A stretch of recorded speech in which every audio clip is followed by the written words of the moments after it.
Hello guys, അപ്പോൾ നമ്മൾ Riyadh ഖുറൈസോടുള്ള ലുലുവിൽ 50% ഓഫറിൻ്റെ ഇതിൽ വന്നതാണ്. അപ്പോൾ ഇവിടെ ബ്രാൻഡഡ് ആയിട്ടുള്ള സാധനങ്ങൾക്കൊക്കെ കുറച്ച് റേറ്റ് കമ്മിയുള്ളൂ. അത് 50% ഇല്ല, എല്ലാ സാധനത്തിനും 50% ഇല്ല.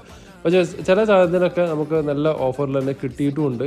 അപ്പോൾ നമ്മളൊരു ഡ്രിമ്മർ എടുക്കാൻ വേണ്ടി വന്നതാണ്. അപ്പോൾ ഡ്രിമ്മറിന് ആമസോണിൽ കാണിക്കുന്ന വില 119 റിയാലാണ്. അപ്പോൾ ആ ഒരു സാധനത്തിന് ഇവിടെ 82 റിയാലാണ് റേറ്റ് കാണിക്കുന്നത്.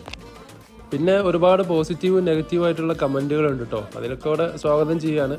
പിന്നെ ഈ ചപ്പൽ, അതുപോലെ തന്നെ ഷൂസ്, ഡ്രസ്സ്, അതിനൊക്കെ ഈ 50% ലെവലിൽ തന്നെയാണ് അവർ ഏകദേശം സെയിൽ ചെയ്യുന്നത്. കാരണം അതിൻ്റെയൊക്കെ ഏകദേശം മാർക്കറ്റ് വില നമുക്ക് അറിയാലോ. അപ്പോൾ അതൊക്കെ ആ റേഞ്ചിൽ തന്നെയാണ് സെയിൽ കാര്യങ്ങളൊക്കെ. പിന്നെ ഫ്രൂട്ട്സിലേക്ക്, വെജിറ്റബിളൊക്കെ വരുമ്പോൾ ആകെ ഇതിൽ ഉള്ളി, തക്കാളി മാത്രമേ ആ ഒരു ലെവലിൽ വരുന്നുള്ളൂ. 50%ൻ്റെ കുറച്ചുകൂടി കുറവായിട്ട്. ബാക്കിയുള്ളതൊക്കെ ഏകദേശം പഴയ വില തന്നെയാണ്. അപ്പോൾ ഇത്രയൊക്കെയാണ് കാര്യങ്ങൾ. അപ്പോൾ നിങ്ങളുടെ അഭിപ്രായങ്ങളൊക്കെ ജസ്റ്റ് ഒന്ന് കമൻ്റായിട്ട് എഴുതിക്കൊള്ളിട്ടോ.